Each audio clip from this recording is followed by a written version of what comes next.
Om Apyayantu mamangani Vak pranaschakshushrotramatho Balamindriyani cha sarvani Sarvam brahma upanishadam Maham brahma nirakuryam Ma brahma nirakaror Anirakaranamastu anirakaraname astu Tadatmani nirate ya upanishatsu dharmaste mai santu te mai santu Om Shanti Shanti Shanti Om. May the different parts of my body, my tongue, prana, eyes, ears, and my strength, and also all the other sense organs be nourished. All indeed is Brahman, as is declared in the Upanishads. May I never deny Brahman. May Brahman never deny me. May there never be denial on the part of Brahman. May there never be denial on my part. May all the virtues described in the Upanishads belong to me, who am devoted to Brahman. Yes, may all belong to me. Om, peace, peace, peace. If nothing saves us from death, at least love should save us from life. If nothing saves us from death, at least love should save us from life. That which does not die cannot live. For life and death are the observed and reverse of the same coin. Life is another name for death, and death for life. One particular mode of manifestation is what we call life. Another particular mode of manifestation is of the same thing, is what we call death. When the wave rises on the top, it is life. And when it falls into the hollow, it is called death. If anything is beyond death, we naturally see it must also be beyond life. Dear friends, let us embark on this journey of the beyond. Let us explore the beyond. It's not easy. There's a lot to say. We're going to be discussing a lot on philosophy, but as you all know, Vedanta is very practical. So I'm going to try my best to share this with you, how I think we should live this life we ought to live. Let's try to understand why and how it's important for us to live a good life. But in order to live, we need to learn how to die.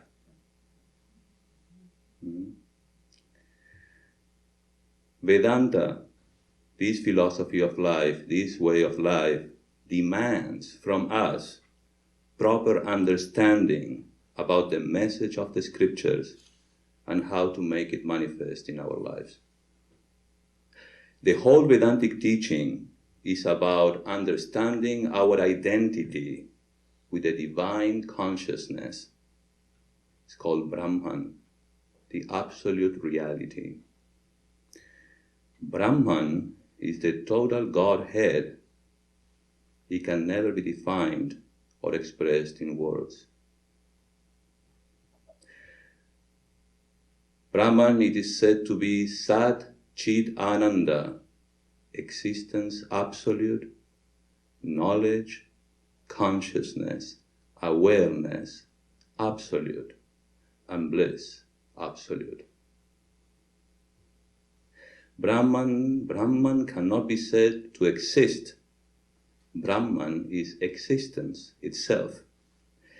Being absolutely present, Brahman is within all creatures and objects.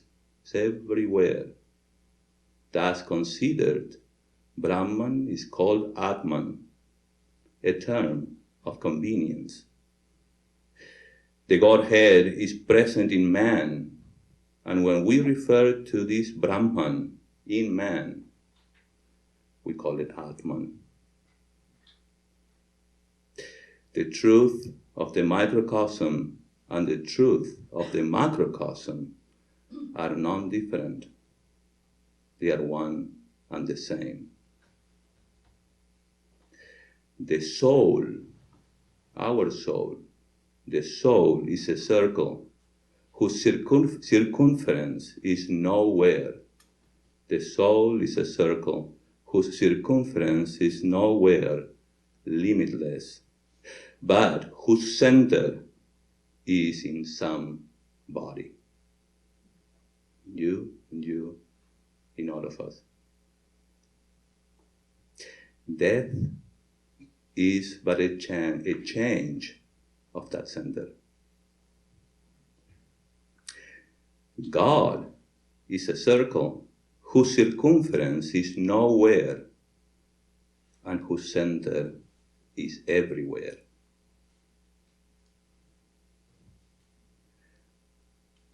When we can get out of this limited center of body, we shall realize God. We shall merge in our own self, capital self. In our scriptures, there are many statements which reveal this oneness. These are called Mahavakyas, for those who are familiar with these terms. Mahavakya is a statement which reveals the essential oneness. The principal ones are Prajnanam Brahman. Brahman is the supreme knowledge. Prajnanam Brahman. Brahman is the supreme knowledge. I am Atma Brahma. Atma and Brahman are the same. The celebrated one, Tattvamasi. That is what you are. Sarvam Khalvidam Brahma. All this is Brahman. Aham Brahmasmi. I am Brahman. I am divine. The analysis of these statements is called Mahavakya Vichara. This subject is popularly called Atma and Atma analysis. I'm going to need your attention. This is important. Atma and Atma analysis. The subject is popularly called, as I said, Atma and Atma analysis. Even though an individual appears as one entity, in reality, he is a mixture of two parts. When I use the word I, there are two aspects, so well entwined as though like milk and water. Every individual is an intimate mixture of two parts, so intimate we don't perceive the parts.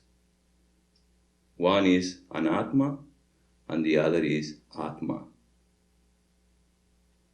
In English, we call it matter and spirit or consciousness. Consciousness and matter put together is what we call Jivatma. Atman identified with the body-mind complex. What is consciousness? Consciousness is not a part, product, or property of the body. Consciousness is an independent entity which pervades the body and enlivens it. Consciousness, which is independent of the body, is not limited by the boundaries of the body.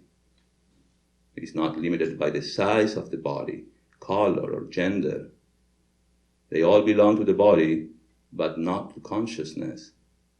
Consciousness, which is independent and boundless entity, continues to exist even after the disintegration of the body. If it is not destroyed, it is not destroyed even when the body is destroyed. Consciousness is not destroyed even when the body is destroyed. Consciousness is not limited spatially or time-wise. Everyone is a mixture of chaitanyam, consciousness, and body-mind complex or matter. Now, what about that we call God? Just like human beings are a mixture of consciousness and matter, Brahman, the ultimate reality, considered in relation to this universe, this is important, considered in relation to this universe, he is regarded as the personal God. We call it Ishvara in Sanskrit. Ishvara is also a mixture of two principles. Brahman, being the absolute, is beyond all action. Therefore, Brahman cannot be said to create or destroy.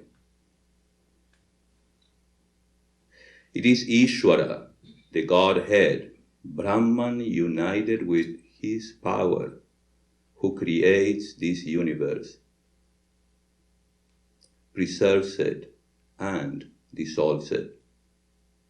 Brahman's power can no more be separate from Brahman than the heat of fire can be separated from fire itself.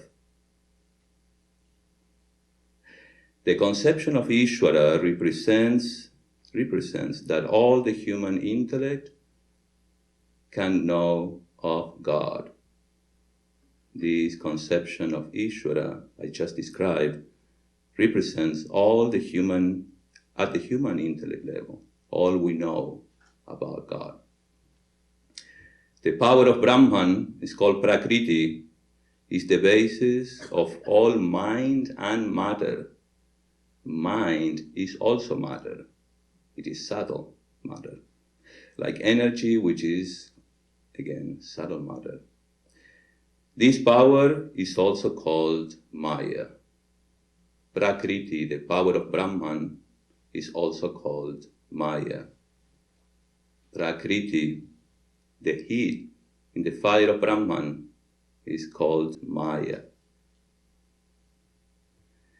Now, as I said before, Brahman is Sat Chit Ananda, existence absolute, consciousness, knowledge, awareness absolute, and bliss absolute.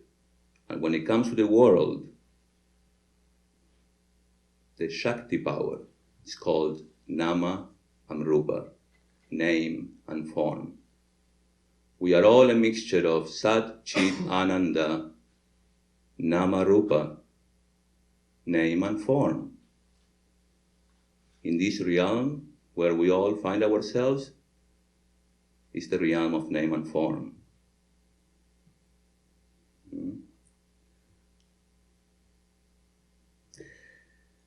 Now, what is Maya, again, in the words of Swami Vivekananda? He explains it very beautifully. He says, the mother is nursing a child with great care. All her soul, her life is in that child. The child grows, becomes a man, perchance becomes a blackguard and a brute, kicks her and beats her every day. And yet the mother clings to the child, and when her reason awakens, she covers it with the idea of love. She little thinks that it is not love, that it is something which has got hold of her nerves, which she cannot shake off. However she may try, she cannot shake off the bondage she is in. And that is Maya. Then there is this tremendous fact of death. The whole world is going towards death. Everything dies. All our progress, our vanities, our reforms, our luxuries, our wealth, our knowledge have that one end, death. That is all that is certain. Cities come and go, empires rise and fall, planets break into pieces and crumble into dust, to be blown about by the atmospheres of other planets. Thus, it has been going on from time without beginning. Death is the end of everything.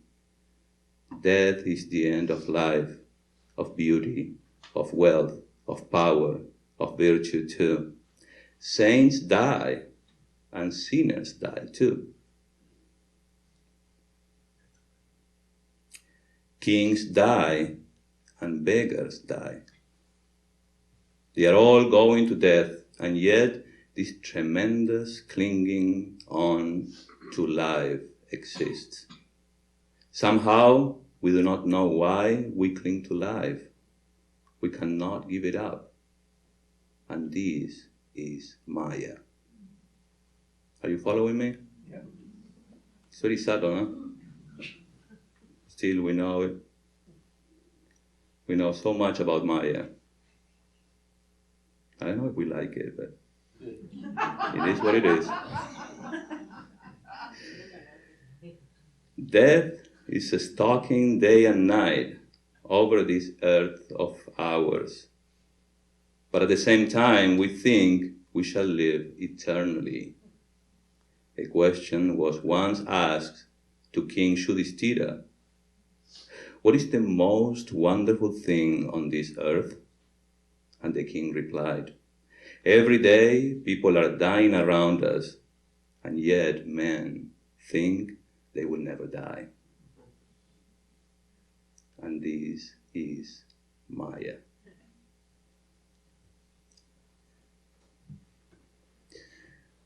We can clearly perceive, sense this power working on all of us, the whole world, in our bodies, in our minds.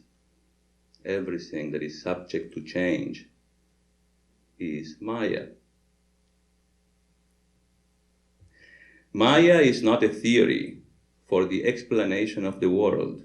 It is simply a statement of facts as they exist. That the very basis of our being is contradiction, that wherever there is good, there must also be evil, and wherever there is evil, there must be some good. Wherever there is life, death must follow as its shadow, and everyone who smiles will have to weep, and vice versa. Vedanta philosophy admits that this world is a mixture of good and evil, happiness and misery, and that to increase the one must, of necessity, increase the other.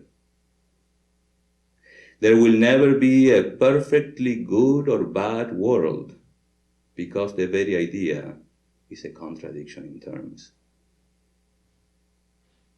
Now, Vedanta admits, accepts. How about you? Keep going. Good and evil are the obverse and reverse of the same coin. How can you have good without evil at the same time? In this world, we find that all happiness is followed by misery as its shadow.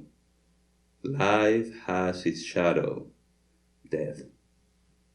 They must go together because they are not contradictory, not two separate existences, but different manifestations of the same unit. Life and death, sorrow and happiness, good and evil are the same unit. The dualistic conception that good and evil are two separate entities, and that they are both going on eternally is absurd on the face of it. They are the diverse manifestation of the one and the same fact. The one and the same fact. One time as appearing as bad and another time as good. Maya is a statement of facts as they are, as they exist. This is very important. As I said in the beginning, Vedanta really expects from us to accept the truth about who we are, and also to understand where we are at, where are we standing, this world. The Bhagavad Gita, we call it the field of war. So we need to understand the rules around here, the laws around here, so that we can be, by being smart, maybe, we can be less affected by them. Yes, we are all trapped in God's Maya. We are all trapped in this world. We are divine beings playing under Maya's rules. Now, what can we do about it? How can we go beyond nature? But he who knows the secret of nature, seeing that, capital that, which is beyond nature, through the help of nature, he crosses death, and through the help of that, which is beyond nature, he enjoys eternal bliss. Now this is very important. He who knows the secret of nature, seeing that which is beyond nature, through the help of nature, he crosses death. And through the help of that which is beyond nature, he enjoys eternal bliss. Ignorance is death. Knowledge is life. Life is of very, very little value if it is a life in the dark, groping through ignorance and misery.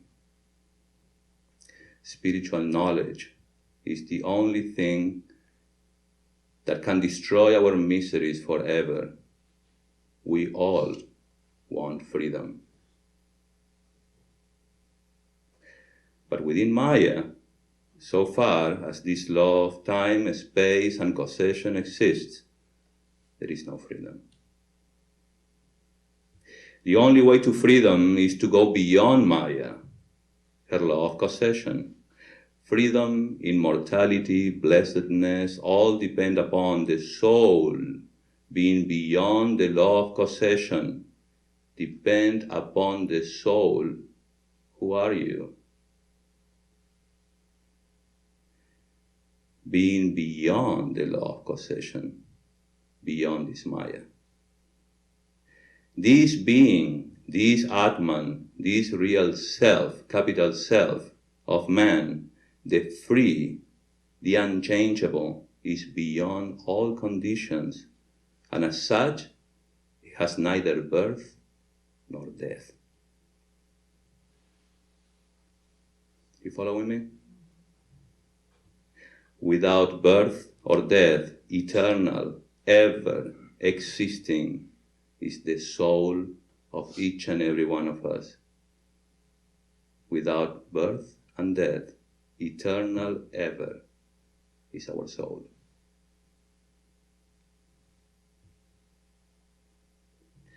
Now, how do we put this into practice? How can we deal with this Maya, these laws, the law of causation, this duality, constant duality, pulling us out? Well, there is only one way. We need to learn to accept the rules of the changing world. The only way to come out of bondage is to go beyond the limitations of law, to go beyond causation. Ask for some other boon, said Yama, the king of death. In the Katha Upanishad, there is a beautiful story, an illustration about a kid who was sent to Yama, the king of death. I'm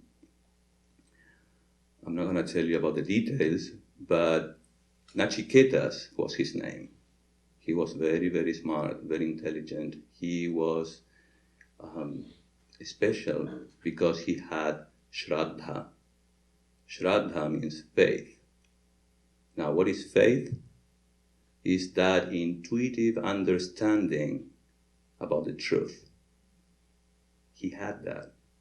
So he was sent to Yama, smart boy, Yama, the king of death. He knows the secrets of life and death. So he asked Yama, please tell me all about it. This is what Yama says. Ask for some other boon. Ask for a long life and 100 years. Ask for cattle and horses. Ask for great kingdoms. What happens to us? When we get a glimpse of this light, we love it. We see the light. We perceive, we intuitively understand the truth. And then Maya comes with his great kingdoms, cattle, fortune, horses, you name it. Do not press me to answer this, says Yama. Whatever man desires for his enjoyment, ask all that and I will fulfill it. Choose sons, grandsons who will live 100 years, herds of cattle, elephant, horses, and gold. Choose a vast territory on earth and live thyself as many years as thou desirest. Whatever objects of desires are difficult to get in this world of the mortals, do thou ask for them all according to thy choice. These fair damsels, along with chariots and musical instruments, ask not again anything about the secrets of death. No, sir, said the boy. All these are most transient. O death, they wear out the vigor of all the senses of man, and the whole span of life is but short. So keep thy horses, dance and songs for thyself. Man never gets satisfied with wealth. Therefore, tell me the secret about the great hereafter. I do not want anything else. That is what Nachiketa wants, the mystery of death. Then the god of death was pleased. Jnana, knowledge, prepares the mind.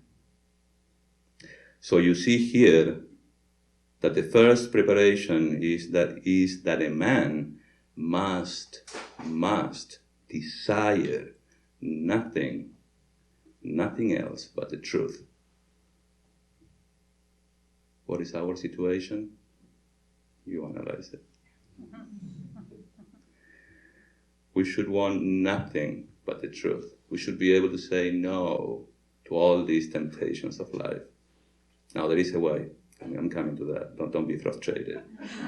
Otherwise you will all walk out. So, you see here that the first preparation is that a man must desire nothing else but the truth, and truth for truth's sake.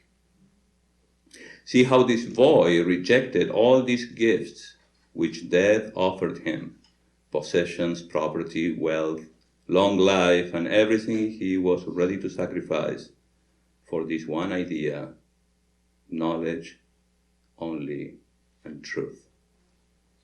thus alone truth come. The god of death was pleased.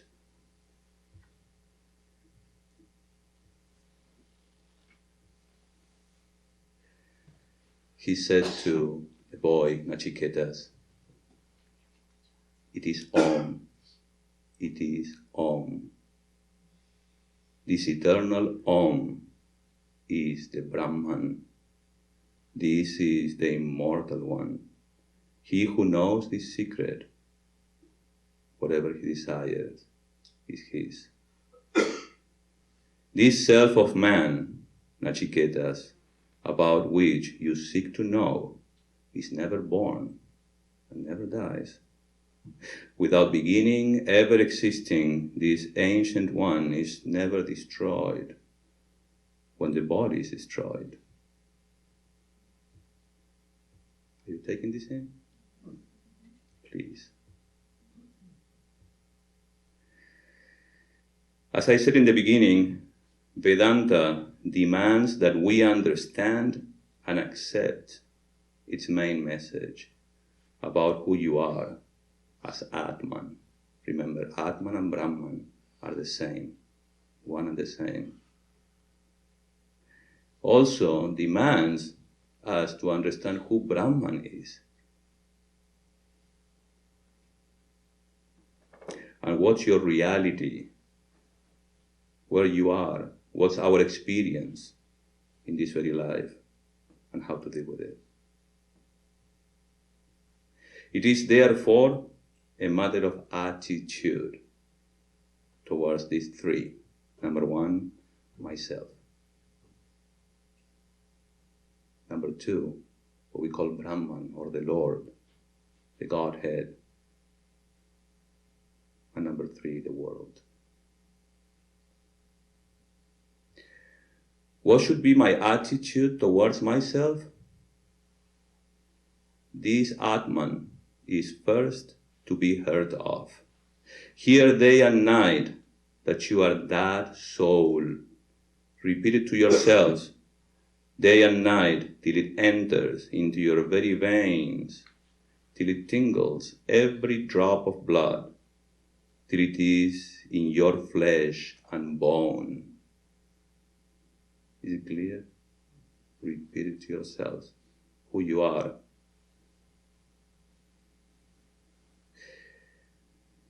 Let the whole body be full of that one ideal.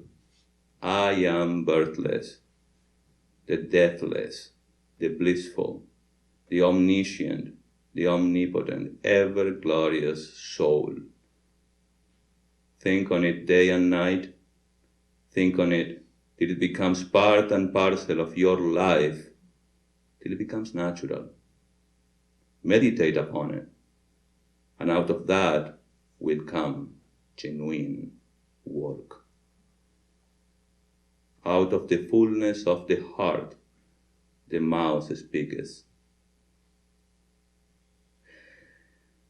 For the Vedantic student, there is only one primary sadhana. Sadhana means a spiritual practice.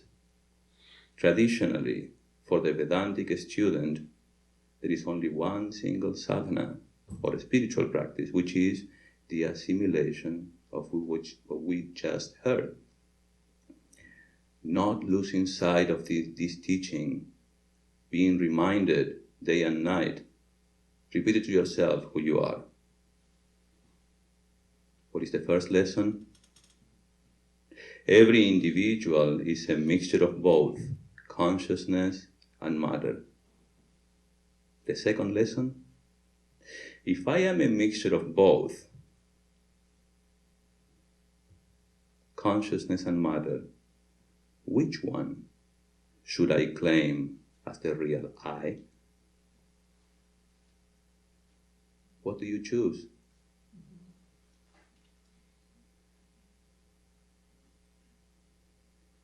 The third lesson, what is the essence of Vedanta? That looking forward for peace and happiness, to peace and happiness in this world, is foolishness. We have already stated that in this world we find that all happiness is followed by misery as its shadow. In this world, all happiness is followed by misery as its shadow. We have already stated that. We have already explained the changing nature of the world.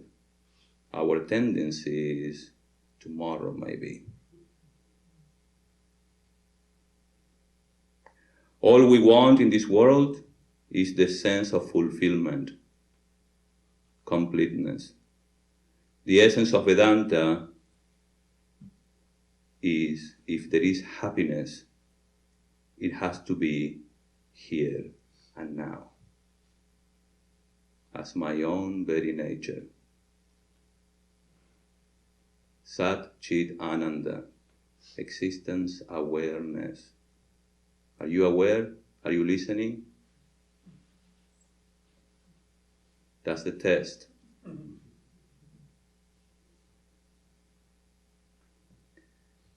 And the third is you are bliss, eternal joy.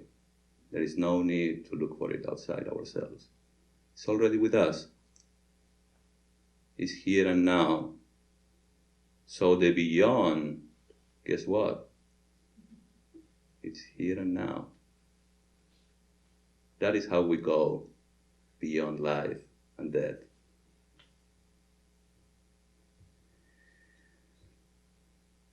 Tat Tvamasi, thou art that, is my own inner nature. If at all I have to practice it, should be to be, if at all I have a practice, it should be to be reminded of this knowledge, that I am the capital self already. My response should be, I am happy here and now. That's my very nature.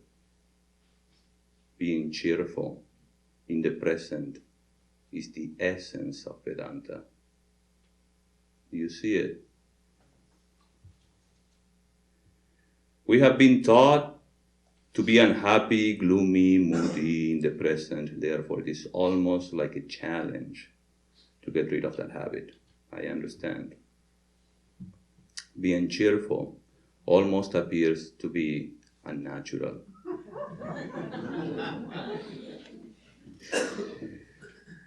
Whenever there is a tendency to postpone my happiness, I should remind myself about my inner nature. It's a myth to postpone it for the future. It is here and now. If I cannot be happy here and now, today, the same thing is going to happen tomorrow, and we'll keep postponing for tomorrow. Although I am of the nature of happiness, we should also remember that this knowledge will not, unfortunately, will not solve the problems in this world, our daily problems. Vedanta does not deal with daily problems. How do we deal with the changing nature of the world and the power of Brahman, Maya? If there is a problem at mental and physical level, peace and happiness have nothing to do with methods I would employ to make myself happy. If Vedanta doesn't solve relative problems of this world, then what can I do? How can I face the different circumstances I find at home, at work, anywhere?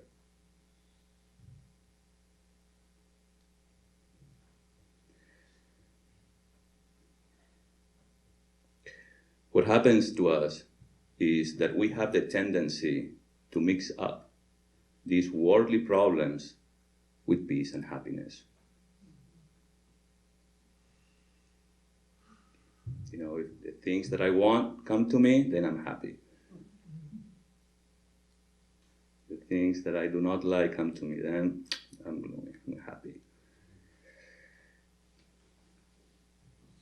So, what should we do with regard to the daily problems? There is only one solution only. Most of us will feel a little disappointed, maybe. But there is only one solution, and the solution is effort. We need to make efforts. Knowledge will not solve these type of problems. We can divide these problems into two. The fact of life, some of these problems cannot be solved. For example, the death of a body cannot be solved. It is impossible to try to get rid of this problem. Certain physical limitations that have no solution, congenital diseases, where you simply need to learn to live with them. Here, worrying over facts does not solve the problem. There is only one thing to be done: acceptance. Accept it. It is the law. It is Maya's will. It is the power of Brahman. For some reason, it is before us. We are all here to learn, to experience, to free ourselves. So we all go through different experiences and circumstances. Maybe because we need to learn. And the best attitude is to accept it. What is the fact of what cannot be changed? What is the fact of what cannot be changed? The changing nature of the world cannot be changed. Therefore, that cannot be changed. What is that I need to change? My attitude. I change myself, little self. These may require repetition. Repeat it to yourself. I should change my attitude. I should learn to be happy here and now. I won't look forward to happiness. I am happy here and now. Like japa. I am happy here and now. I am happy here and now. We've got to change our old habits. Now, there are other certain problems that can be solved. And what is required here is effort. Something, for example, food restrictions, diets, exercise, efforts we make daily in our spiritual practices, daily sadhana. Worship the Lord cannot solve problems. Worship the Lord can only inspire us to make the required effort. Vedanta will give me objectivity. Devotion will give me inspiration, strength.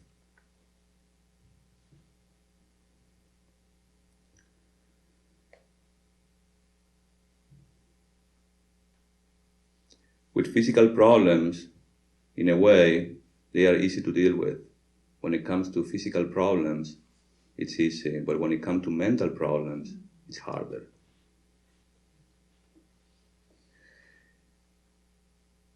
Mental problems come in the shape of negative thoughts, a wrong thought response, a habit.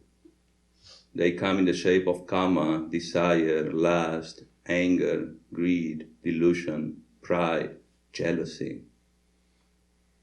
These negative thoughts, patterns developed by wrong habits. These are negative thought patterns developed by wrong habits. To change thought patterns involves a very painful effort, since they also come accompanied by some kind of emotional frustration or guilt.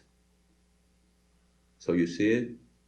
Effort to things that I can change, physical problems, emotional problems, mental problems are harder.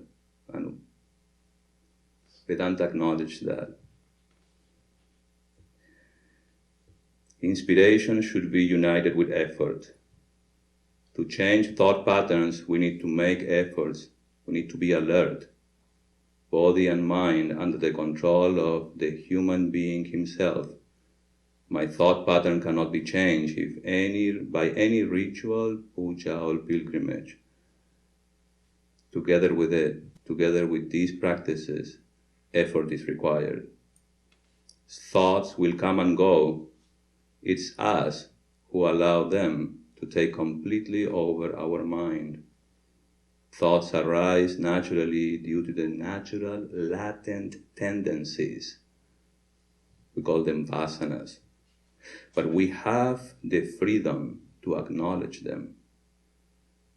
The continuation of a thought is due to my cooperation. Therefore, we should not cooperate. Our alertness will prevent them to turn into actions and words. The first rise of a thought comes because of my vasanas, natural tendencies, and is called sankalpa. When the sankalpa builds up, it turns into kama, krodha, desire, lust, etc. All negative patterns start with the first thought. All negative patterns start with the first thought. My decision should be, I should be alert all the time. It's a lot of work. The moment I'm sensing I'm getting angry, I should see it and counteract it with another sankalpa, another thought pattern, the opposite. I should ask myself, is this thought pattern beneficial to my life? Is this helping me to my spiritual development?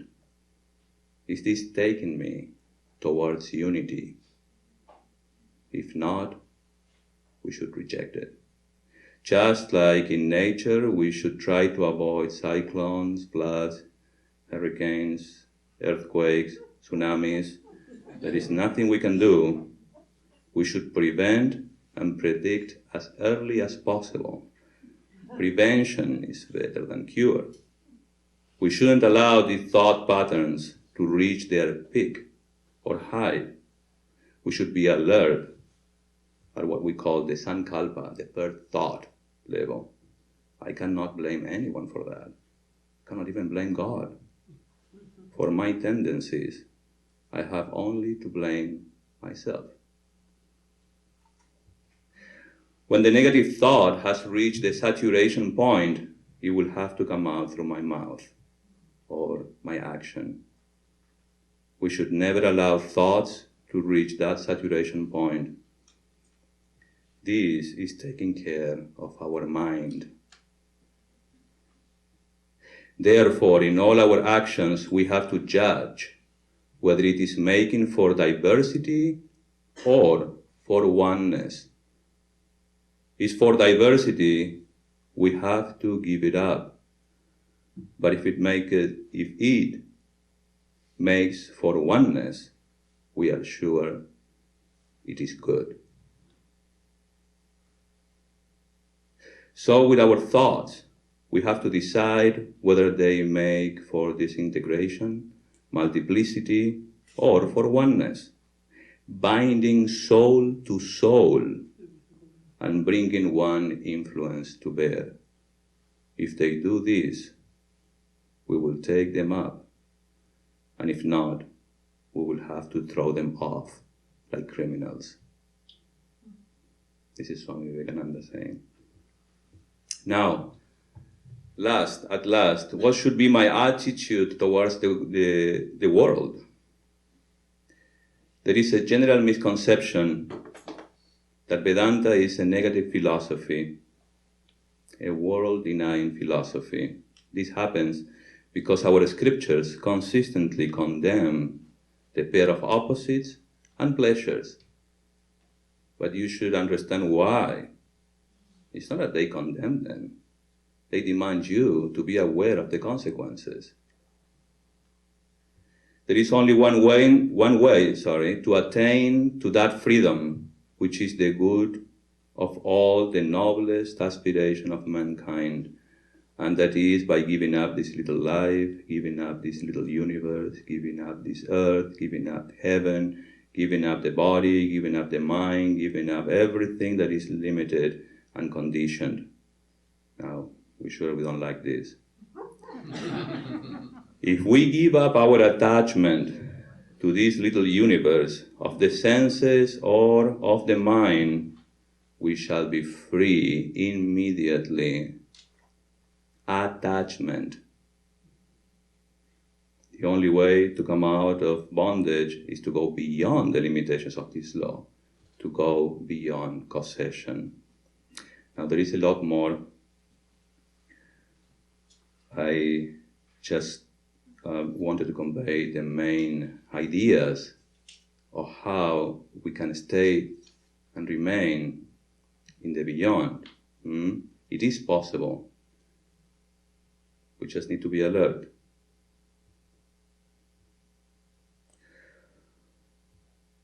We do have to remove attachment, but that doesn't mean that has to be replaced with hatred. The sign of Vedantic maturity is, I love the world very much. All this name and form, I appreciate the beauty of it. We should not forget that nature of name and form, Namarupa, is a changing nature. Enjoyment itself is not wrong here. Enjoyment itself is not wrong, but when that enjoyment invokes a limited I, then Namarupa, name and form, becomes dangerous because it is creating an inadequate I. And we cannot allow that to happen. Never, ever at the cost of my identification with who I am really. You are the pure one, awake and arise, Almighty One. This sleep does not become you. Awake and arise, it does not befit you. Think not that you are weak and miserable. Almighty, arise and awake and manifest your own nature. It is not fitting that you think yourself a sinner. It is not fitting that you think yourself weak. We can never compromise the truth. The sign of a true Vedantin is interest in everything. The only thing is that we should learn how to navigate this world. I accept the laws of nature, the material universe without resistance. I accept my body's old age, sickness, decay, and death with grace. I should learn how to swim the waters of the world. Without this knowledge, life is very painful. To be pushed into these waters without knowing how to swim is a source of sorrow. Now this is where we are at. We are all in these waters, struggling somehow to navigate them. But not to those who know how to move in these waters. For them, it's simply a sport they can enjoy.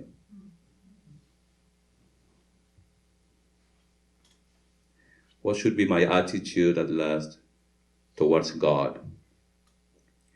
Lord, give me the strength to accept things I cannot change, the courage to change the things I can, and the wisdom to know the difference. Let me accept what is inevitable. Give me a strength.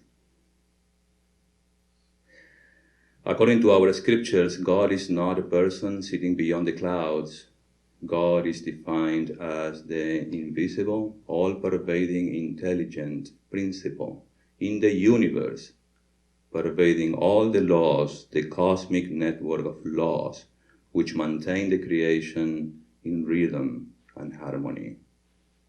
The very cooperation with the Lord's law of causation is a form of inner growth, because I am aligning myself to that what we call dharma, the cosmic law and order. As long as we live in the world, we have to live, unfortunately, in duality. We should be able to enjoy and not allow the world to enjoy us. What we really want is head and heart combined, says Swami Vivekananda. The heart is great indeed. It is through the heart that come the great inspirations of life. It is through the heart. The combination of heart and head is what we want. Let everyone have an infinite amount of heart and feeling, and at the same time, an infinite amount of reason. Vedanta seeks to teach, and that is the deification of the world. The Vedanta does not in reality denounce the world. The idea or the ideal of renunciation, give up, give up, give up, nowhere attains such a height as in the teachings of the Vedanta, but at the same time, dry suicidal advice is not intended. It really means deification of the world, giving up the world as we think of it, as we know it, as it appears to us, and to know what it really is. Deify it. It is God alone. We read at the commencement of one of the oldest Upanishads, whatever exists in this universe is to be covered by the Lord. We have to cover everything with the Lord Himself, not by a false sort of optimism, not by blinding our eyes to the evil, but by really seeing God in everything. To be able to use what we call discrimination, we learn how in every moment of our lives, in every one of our actions, to discriminate between what is right and wrong, true and false. We have to know the test of truth, which is purity and oneness. Everything that makes for oneness is truth. Love is truth, and hatred is false. Because hatred makes for multiplicity. It is hatred that separates man from man. Therefore, it is wrong and false. It is a disintegrating power. It separates and destroys. Love binds. Love makes for that oneness. For love is existence, God Himself, and all that, and all this is the manifestation of one love, more or less expressed. The difference is only in degree, but it is the manifestation of that one love through God. If nothing saves us from death, at least love should save us from life. Thank you. Om Shanti Shanti Shanti Harihi Om Tat Sat Shri Ramakrishna Arpanamastu. Om, peace, peace, peace. I surrender myself at the feet of my boss, Sri Ramakrishna. Thank you.